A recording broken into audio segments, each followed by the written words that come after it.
Teapot Dome, to Watergate, to Bill Clinton's impeachment for being publicly serviced in the White House. As I write these words, America is more deeply divided than at any point in my lifetime. From its inception, our country has experienced many divisive periods.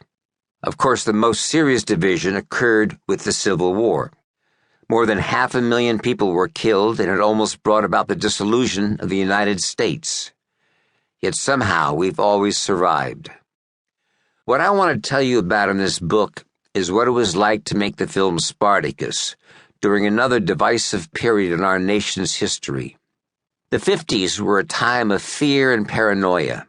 The communists were the enemy then. Terrorists are the enemy now. The names changed, yet the fear remains. That fear is still inflamed by politicians and exploited by the media. They profit by keeping us afraid. The first president I ever voted for was Franklin Roosevelt. He said, "We have nothing to fear but fear itself." I am not a political activist. When I produced Spartacus in 1959, I was trying to make the best movie I could make, not a political statement. I brought together a cast of some of the finest actors ever to appear on screen: Laurence Olivier, Charles Laughton, Peter Ustinov, Gene Simmons, and Tony Curtis. I hired a talented young director I knew. At the time, he was still largely unknown to the general public. His name was Stanley Kubrick. Let others judge the movie. I believe it stands on its own merits. I am proud of it. When I talk to my grandchildren about the making of Spartacus, it seems to them like a fantastic tale from a faraway time, the 1950s. They're right. It was a long time ago. Yet in a world where one man in Tunisia can set off events that topple the government of Egypt, the story of Spartacus is as important today as it was 50 years ago, and 2,000 years ago. A revolutionary spirit is circling the globe.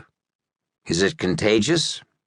We are surprised when we see leaderless crowds of people gathering in American cities, speaking with one voice, challenging the power structure that seems impregnable. That was what Spartacus did, and tens of thousands lent their voices to his. Together, they were all Spartacus.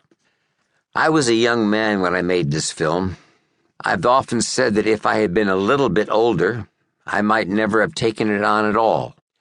I certainly don't think that I would have hired Dalton Trumbo to write it under his own name. He was a lightning rod for the country's divisiveness. After almost a year in jail for his political views, he was still on the studio's blacklist, the do not hire rule that had been in place for more than a decade. Some people these days still try to justify the blacklist. They say it was necessary to protect America. They say that only the people who were hurt by it were our enemies. They are lying. Innocent men, women, and children saw their lives ruined by this national disgrace. I know. I was there. I watched it happen. Now I will tell you about it, and about Spartacus, the movie we made in the midst of all that madness. Kirk Douglas, January 1st, 2012. Chapter 1. In every city and province, lists of the disloyal have been compiled. Laurence Olivier as Marcus Crassus. In the caucus room of the old House office building, the House Committee of Un-American Activities, HUAC, was gavelled to order by Congressman J. Parnell Thomas, Republican of New Jersey. It was Tuesday, October 28, 1947. 10 men, motion picture writers and directors, had been called before the committee to testify about their current and prior political affiliations. 9 of them were screenwriters: Dalton Trumbo, Albert Maltz, Ring Lardner Jr., Lester Cole, Alba Bessie, Herbert Bieberman, John Howard Lawson, Samuel Ornitz, and Adrian Scott. One was a director, Edward Dmytryk. These men, the so-called